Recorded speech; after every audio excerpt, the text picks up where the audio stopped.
Wednesday 13, welcome to Noise11.com. Good to see you getting the frequent flyer points loading up and coming back.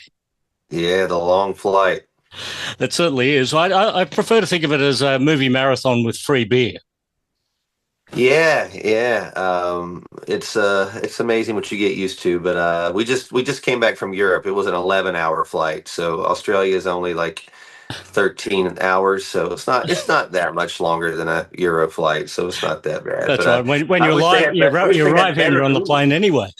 Yeah, the movies on the plane are just. I wish they had a better selection. I'm an old school guy, so anything old on there I watch. The new stuff, I guess not my favorite. We've got you down here for the Mid-Death Crisis tour, the continuation, I take it, and we're hearing the new songs from the 2025 album down here for the first time live. Mm-hmm. Yeah, excited. I was afraid we weren't going to get back to Australia this year, and we got offered this tour, and I thought it was a cool match, and we get to come back and play some new songs for you guys. It's always exciting to come back and play some new stuff, and the fans have been very happy with this new album. So it's not like we're coming to play some songs and they're going, "Oh, not the new stuff. Let's play the old stuff." The new stuff is serving as instant classics.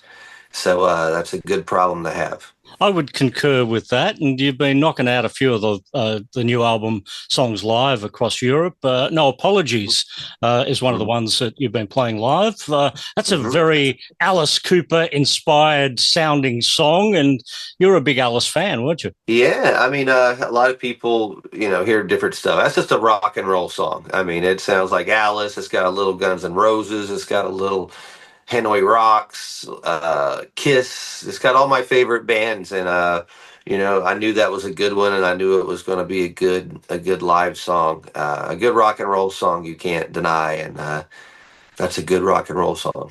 Yeah, and I think Rotting Away came fairly early in the set, and it seems to just slot in with the songs around it. Oh yeah, that's probably my favorite song off the new album to play live. It's just got such energy, and it just translates great. The lyrics are funny. It's the chorus is just it's made for a live setting. The lyrics are very funny in a lot of the songs, as are the titles. When you come up with a title like Decease and Desist, does the title come first and then you create a song around that? Pretty much. I mean, sometimes I'll have music, and then I'm just waiting to fill in the title, and the title will come up. But the titles always I've always did plays on words, and it's always been a tongue in cheek. It's always got to have a little comedy with the tragedy, and making little, taking a title like Decease and Desist, and that's just always fun for me. That's sort of been that's my gimmick, if I have a gimmick.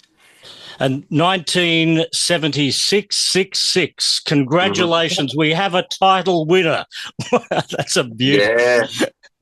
Yeah, that was based on my birth year. I'm born in 76, and I remember writing that song back at my parents' house. That's how old that song goes back. That goes back to, I wrote that in 1996.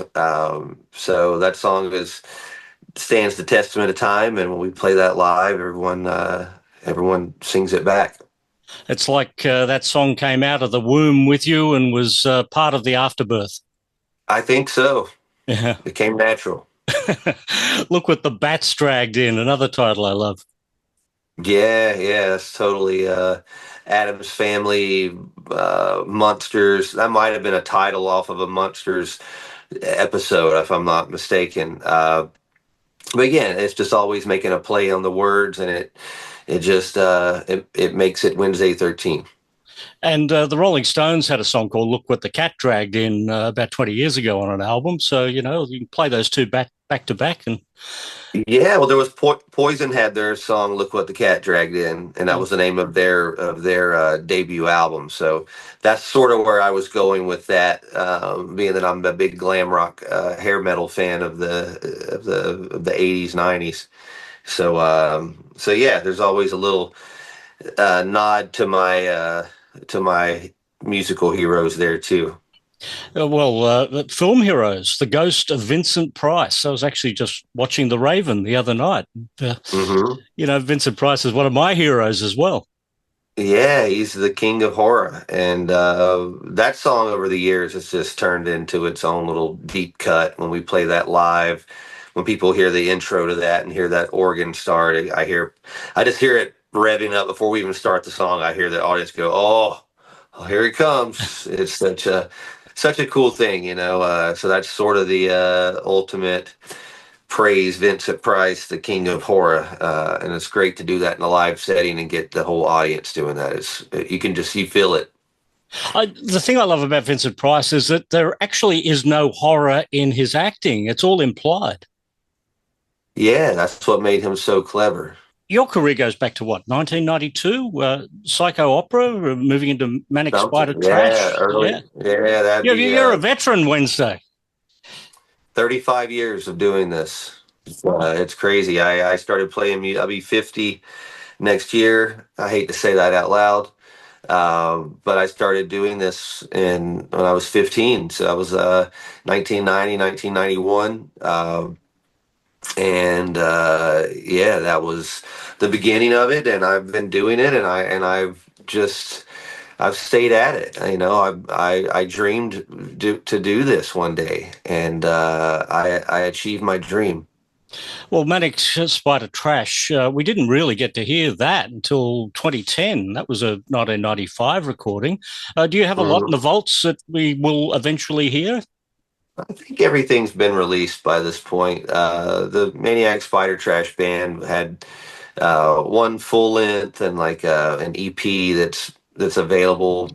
I know that because I've signed a bunch of it on this last tour. People have copies of it, and my band Frankenstein Drag Queens, so you can still find copies of that pretty much everywhere, especially in Europe. And so yeah, the vaults are pretty much are cleared out. There's maybe one or two songs here or there that maybe aren't out there, but overall the vault's been cleared, and that's why there's a lot of stuff. I mean, when I do my VIPs and the diehard fans will bring stuff for me to sign, it's a stack. I mean, it goes on for it's 35 years of signing releasing music, which is great. You know, people say, what have you been doing for 35 years? Like, this. Here's my homework. What about the Mid-Death Crisis album? Are there leftovers from that, or did you use everything on the album? There was a handful of songs that'll probably end up doing something somewhere one day. I had more than enough music for that recording. I was so excited writing it. I had a good time writing and recording it, and the great benefit of that is that it's made me excited to write a new one. When you have a bad experience recording, when the next album comes up, all you can do is think about that bad experience. Like, oh, I don't want to do this again. But I had such a good time making this last record. I'm excited to work on the next one. So, but I don't know. I've kind of started all over again. I've been writing music. I haven't really been working on anything from the last one. But I usually at the end of when it's time to write a new record, I'll write a bunch of new stuff. And at the very end, I'll go back and start listing the stuff from the last record that didn't make it. And then I'll start picking stuff like that. So I'll eventually revisit those songs probably at the very end of the next writing cycle. Tell me about this room you're in. It looks incredible. I can see the Alice Cooper there behind you and all the characters in the cupboards there. Yeah, I'm also I collect all this retro memorabilia and toys, and this is just one of the rooms in my house that I hang out in, and this is basically GI Joe, He-Man toys from my childhood, and the newer stuff they've made, and I just surround myself with this stuff. I mean, this is just my whole house is basically an extension. It's just this stuff's everywhere, and so I'm never not surrounded by my youth. It keeps me happy. It's like it is like my fountain of youth here. When I'm writing a song, if I've got my guitar and I'm coming up with a riff, I go, "Oh, that's great. I need some words." I literally can just look around the room and go, "All right, there we go. There's that." And it's just I've always been surrounded by stuff like this. Even as a teenager, my bedroom was covered in posters and toys. And as I became an adult, I told myself I would keep that same thing. And now I've got no one to tell me I can't do it. That's a good position to be in. You're surrounded by culture there, but you've also been a part of culture. When you get name checked in things like Dawson's Creek, TV shows, movies, does it surprise you when you see yourself being mentioned in other culture? It's exciting. I mean, I've been a part of some cool things. Dawson's Creek. Some people don't even like. For me, I wasn't even into that show. I was aware that it was popular, but like, there's people that know us from Dawson's Creek. They discovered it on there, and it's just a cool thing. You do something for such a long time, and you never know who's listening, because music these days, you don't have to buy an album to listen to an artist. You can have Spotify and stumble across something. So you never know who's listening to your music. So there's actors, there's famous people all over the place that know who Murderdolls or Wednesday 13 is, and I hear about it. So it's always a really cool pat on the back to hear people, acknowledge you and know it. You were down here a couple of years ago, and it was non-stop Murderdolls. I think this tour, it's very light on Murderdolls. How are you taking Murderdolls forward with your live performance over the next couple of years? It's been pretty heavy on Murderdolls in the last, since the end of 23 into 24. That was sort of celebrating, the 20 years of Murderdolls, and it was great. I got to take it all over the world. A lot of fans never got to hear that music live, so it was special for them. But at the same time, doing that every night, and being that Joey had passed, it was like, it was sad. It was a lot of sadness every night, because it was every night I had to watch other fans sort of mourn the loss of Joey. So it was draining in that aspect. So I was kind of glad that I got to take a break from that for a little bit. I love that music, but it's still a fresh subject with Joey, and it's not as easy to play those songs, being so close to his passing, still. So I guess what I'm saying is I had a great time playing it, but it wasn't always a fun thing, because it was a lot of emotion. Like, I like to go on stage and be in control, and I'm like, my emotions are not. It's just I'm singing and talking about my friend. So that was a tough thing to do, but I'm glad I did it.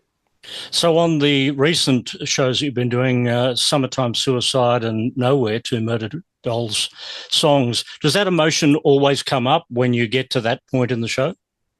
Yes, but not as much when I'm doing the songs back to back. Those two songs, I always think of. That's the two songs of that band that I think were just, they're such good songs, and I see it translate live with the audience, and so I will always include a handful of Murderdoll songs in my sets. I have to. It's part of who I am, and so you'll hear a couple of those songs next week when we're in Australia as well. And Frankenstein Drag Queens from Planet 13 gets a couple of nods as well, with 1976, as we spoke about earlier. Also, I love to say fuck. In the prime position as the last song in a set. Yeah, that's the hit, and people recognize that as Murderdolls too. So some people don't, know it as Murderdolls or know it as Drag Queens. So I kind of get a two for one with that one, those two songs. But it's just the one to end on. I mean, when we play "I Love to Say Fuck" live, and just the build up on it, everybody sings it. The breakdown, the ending, you can't really follow that song anymore. It has to end the show. It's just. It's the ultimate ending of the set, so it always takes that last position, and it's well worth it, I think. You'll be touring with an Aussie, Kim Dracula. That's going to be great getting on stage with him. Is there any sort of rivalry going on? Do you try and outdo each other with your shows? I don't have anything like that. I do what I do, and I think the music is so different. There's that right there does it itself. You know. Me having, doing this as Wednesday 13, 20 years, Murderdolls almost 25 years. So I'm the retro act of this, and Kim represents the newer age of music and where it's going. So I think it's a cool mix. We're going to have a very similar audience, and I think a lot of his fans are going to discover us for the first time, and I think vice versa. So it's always good to unite the weirdo audiences, and I'm looking forward to it. I don't know him personally yet or anything. I know the name and was aware of the videos and some songs, and I think it's a cool match. I think it's going to be great. So when you consider him to be the next generation, and I guess you're the next generation of Alice, I mean, we've really seen this passing of the torch over the years, haven't we? I mean, he's my hero. I learned everything from him, and a lot of people think that. A lot of people have said I'm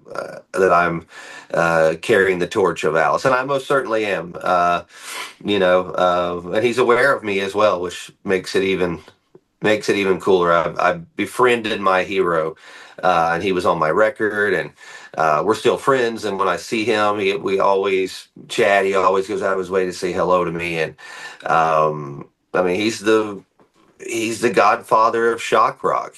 No one's ever done it like him or will do it like him, and to be considered to be in his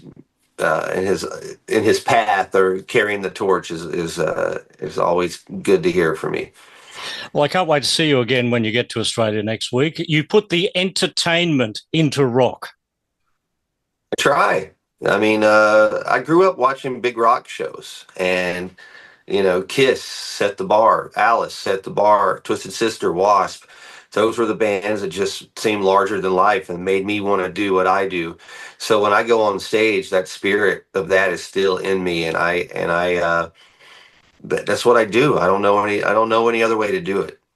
Well, Australia's all switched up to 11 at the moment. We had AC/DC here in Melbourne on Tuesday night. We've got Metallica played last Saturday night and Wednesday 13 next week. So how's that for a week of rock and roll in Melbourne? That's great. Always fun there. So that's cool to hear. And Sebastian Bach, Skid Row's there next week at the same time we're there. So it's a lot of rock. Yes. Set the stage for Lady Gaga in 2 weeks. Yeah. Yeah. Wednesday 13. It's been great to have you here at Noise 11. Thank you for having me.